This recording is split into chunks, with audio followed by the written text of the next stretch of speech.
Hello, everyone, and welcome back to the Common Sense Crypto channel. As with you always, this is Rich doing another video today on XRP. So I hope you're all having a wonderful day today, wherever you are in this great world. We're gonna talk about XRP. And I gotta start with this from Coin Bureau. Cyber Hornet files for ETFs pairing the S&P 500 with XRP, Solana, and ETH.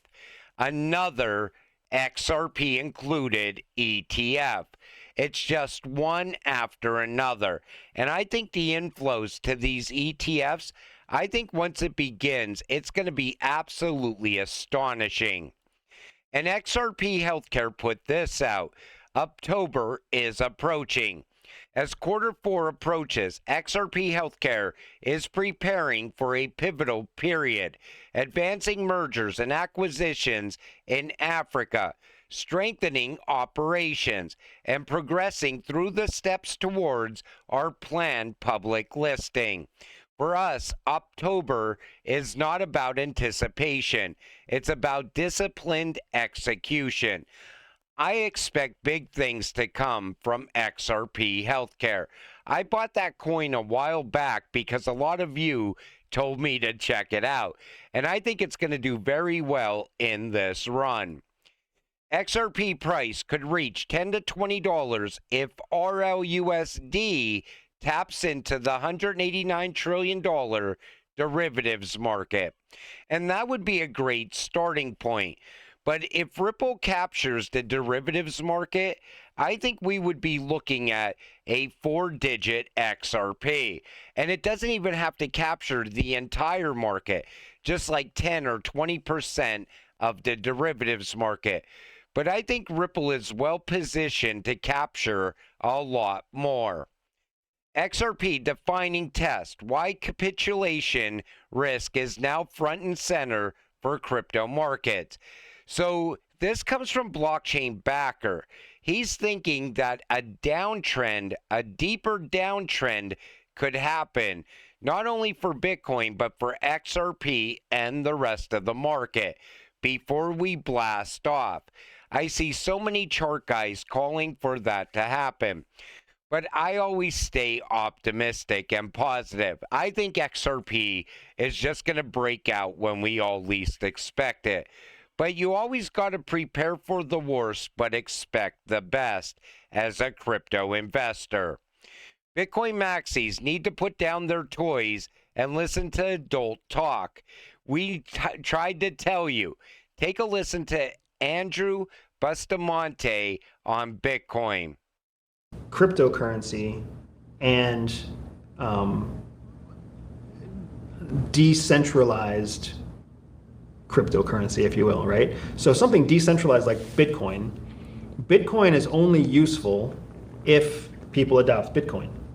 Meaning like if storefronts adopt Bitcoin or if ATM machines adopt Bitcoin. That's the only time that Bitcoin becomes useful, is if you can actually extract the value out of the cryptocurrency that is decentralized. What we're seeing is a move towards centralized digital currencies, also cryptocurrencies, but centralized. The digital dollar, digital crypto, digital currencies that are already alive and well in China and across Europe, right? A centralized currency is the only currency that any government ever is going to actually adopt and reward, because governments need to make money off of their centralization of that currency. They need to control how much is coming in, how much is going out, the value of that digital currency, and they need to make, like, you know, 0.5%, 0.02% off of every transaction, because that just creates free money for the government. Something that's totally decentralized completely works against all of the incentives for government. So the government would, if not fully block a digital, uncontrolled, uncentralized cryptocurrency, they would for sure never incentivize their populations to use that currency. And I understand all the people whose panties are in an uproar right now about Bitcoin, but they know it too. They've been investing in Bitcoin since the early 2000s, and you still can't really use your Bitcoin anywhere. There's a handful of ATMs in any given city that will give you cash for your Bitcoin. All you can really do with Bitcoin is buy it and sell it. And you can only sell it for what people are willing to pay for it, which drastically varies in price. Even though it's strong right now, like November of last year, it was half of what it's valued at right now. So that's the challenge with cryptocurrency. Will it destroy the US dollar? I think digital currency is the wave of the future, especially if you tie digital currency to the blockchain and make it fully auditable. But will Bitcoin kill the US dollar? The US dollar is always going to be more valuable than Bitcoin because it's so much more useful. And I already know what people are bitching about right now. Well, how can you say the US dollar is more valuable than Bitcoin? Because the US dollar has the staying power of multiple governments to back it. Bitcoin could literally end tomorrow. We have no control over it. If everybody just decides they don't like Bitcoin anymore, tomorrow the value becomes zero. Yeah. And he's 100% right. What have Bitcoin maxis always tried to do? They tried to make it seem like Bitcoin at some point in the future was going to replace the US dollar. That's just never going to happen. And if you can't use Bitcoin on a daily basis to buy things, people are eventually going to they're just not going to use it anymore. They're just going to be like, okay, if I can't use it at this store or that store, it has no value to me. Like I always told you, the path to mass adoption is people using it and not even knowing that they're using it, or buying a cryptocurrency, buying into a cryptocurrency that they could actually use on a daily basis. Why is XRP going to see so much adoption? Because these financial institutions can utilize XRP in cross-border payments. They could also use it to move tokenized assets because it's the perfect bridge currency. You could go in as anything and come out on the other end as anything else. And that's why eventually Bitcoin will be irrelevant. People are just going to get tired of buying and selling it. And that's just a hard fact. Most people, they just can't believe that that would ever happen. The bigger picture, Ripple as a policy architect. Ripple is no longer just adapting to regulation. It's co-authoring it by being physically present in London, involved in roundtables, and building stablecoin products that align with UK frameworks. It's ahead of the regulatory curve. Conclusion, why this matters now. We are moving from crypto as speculation to crypto as infrastructure. Ripple is strategically positioning itself to be part of the new digital financial stack between governments, between the US and the UK, between the US and the EU, and so on. But they always laughed. They always called XRP centralized. Now, it is decentralized, but XRP, Ripple was never fighting the banks or trying to replace the banks or trying to replace the US dollar. Ripple was always there wanting to work with the banks, upgrade the banks, make every single transaction better, faster, and cheaper. That's why we will see adoption for XRP and no adoption for Bitcoin. A so-called digital ID is very 1984-ish. Take a listen to this. You will not be able to work if you don't have a digital ID. And that is why today I am announcing this government will make a new free of charge digital ID mandatory for the right to work by the end of this Parliament. Let me spell that out. You will not be able to work in the United Kingdom if you do not have digital ID. It's as simple as that.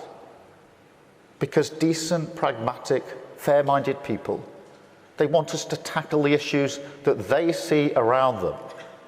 And of course, the truth is, we won't solve our problems if we don't also take on the root causes, looking upstream to tackle poverty, conflict. They are going to tie everything to that digital ID. But take notice, he says you will not be able to work if you don't have a digital ID. So right away, your job is gone, and then they get an AI to replace you, and then you'll still need the digital ID to get the universal basic income that they're offering to you. They are going to force people onto digital ID. And I remember back in 2022, I was talking about this, and I even said, I think this is going to happen in the UK way before it ever happens in the United States. But all of a sudden, this digital ID is talked about everywhere. They're even talking about it on Fox News. Take a listen. European Commission President Ursula von der Leyen, perhaps the most prominent advocate of that dreaded COVID passport, was out there advocating that we all have to have digital IDs because the future will be digital. You shouldn't have privacy, apparently. Yeah, that's what she believes. Global digital ID. You will become a one world citizen.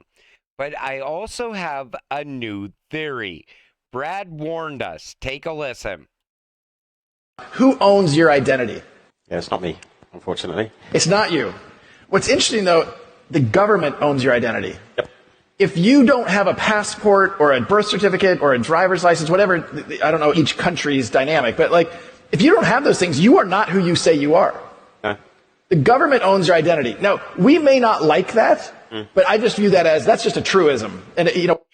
So here's my thoughts on this. Remember I said I don't like DNA protocol because I thought, okay, this is going down the path of a digital ID. So think about it like this. What if DNA protocol or DNA on the XRP ledger is an alternative to your digital ID that's issued by the US government or by the UK or by the EU? Maybe your digital ID or your DNA on the XRP ledger is more decentralized. And I'm just thinking out loud, and it's just a theory. I'm not saying this is what's going to happen. I'm just giving you something to think about, because this would kind of be away from the US government. And you see, identity, DNA protocol to the XRP ledger to global KYC, know your customer. You know, we are approaching a time where the Great Reset, which I've talked about countless times on this channel, we are seeing that play out in other countries overseas right now. The EU is pushing down the path of a central bank digital currency because I think the ECB doesn't want to give up any type of power. And they're going to most likely, it's not going to gain traction. And then all of a sudden they'll shift and they'll go more towards a stable coin like we see happening here in the United States. But in my opinion, a stable coin and a CBDC are no different. It's just who issues it. And digital ID is way worse than a central bank digital currency because your entire life is tied to that digital ID. Your work history, your medical history. And then when they start tying in carbon credits and social credit score, that goes down a very dark path because all of a sudden, if you say something they don't like, they could just shut off your health care. They could keep you from getting a job. They could shut off your universal basic income. I'm hoping every single XRP holder avoids universal basic income by investing into XRP.